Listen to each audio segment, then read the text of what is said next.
Hello, ಎಲ್ಲರಿಗೂ ನಮಸ್ಕಾರ. ಇವತ್ತು ವಿಶೇಷತೆ ಏನಪ್ಪಾ ಅಂದ್ರೆ ನಾವು ನಮ್ಮೂರಿಗೆ ಬಂದಿದೀವಿ, ನಮ್ ಕೋಲಾರಿಗೆ ಬಂದಿದೀವಿ.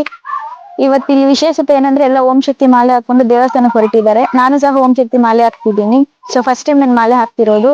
ಎಕ್ಸ್ಪೀರಿಯನ್ಸ್ ಹೆಂಗಿರುತ್ತೆ ಅಂತ ಗೊತ್ತಿಲ್ಲ, ರಿಚುವಲ್ಸ್ ಹೆಂಗಿರುತ್ತೆ ಅಂತ ಗೊತ್ತಿಲ್ಲ. ಸೊ ಎಲ್ಲ ದೇವ್ರ ಮೇಲೆ ಭಾರ ಹಾಕಿ ಹೋಗ್ತಿದೀನಿ. ಎಲ್ಲ ಬಸ್ಗೆ ಅಲಂಕಾರ ಮಾಡಕ್ಕೆ ರೆಡಿ ಮಾಡ್ತಾವ್ರೆ. ಬನ್ನಿ ಹೋಗೋಣ, ನೋಡೋಣ.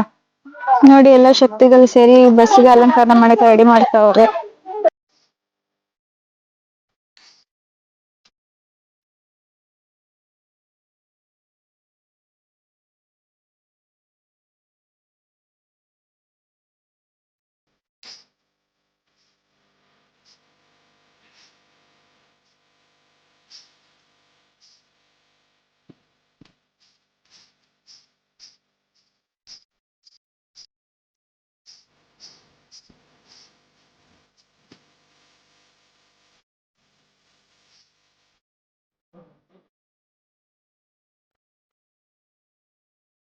ಓಂ ಶಕ್ತಿ ಆದಿಪರಾಶಕ್ತಿಯೇ ಆದಿಪರಾಶಕ್ತಿಯೇ ಓಂ ಓಂ ಶಕ್ತಿಯೇ ಓಂ ಓಂ ಶಕ್ತಿಯೇ ಆದಿಪರಾಶಕ್ತಿಯೇ ಆದಿಪರಾಶಕ್ತಿಯೇ ಓಂ ಓಂ ಶಕ್ತಿಯೇ ಓಂ ಓಂ ಶಕ್ತಿಯೇ ಆದಿಪರಾಶಕ್ತಿಯೇ ಓಂ ಓಂ ಶಕ್ತಿಯೇ ಆದಿಪರಾಶಕ್ತಿಯೇ ಓಂ ಓಂ ಶಕ್ತಿಯೇ ಆದಿಪರಾಶಕ್ತಿಯೇ ಆದಿಪರಾಶಕ್ತಿಯೇ ಓಂ ಓಂ ಶಕ್ತಿಯೇ ಆದಿಪರಾಶಕ್ತಿಯೇ ಓಂ ಓಂ ಶಕ್ತಿಯೇ ಓಂ ಓಂ ಶಕ್ತಿಯೇ ಆದಿಪರಾಶಕ್ತಿಯೇ ಓಂ ಓಂ ಶಕ್ತಿಯೇ ಆದಿಪರಾಶಕ್ತಿಯೇ ಆದಿಪರಾಶಕ್ತಿಯೇ ಓಂ ಓಂ ಶಕ್ತಿಯೇ ಆದಿಪರಾಶಕ್ತಿ ಓಂ ಓಂ ಶಕ್ತಿಯೇ ಓಂ ಓಂ ಶಕ್ತಿ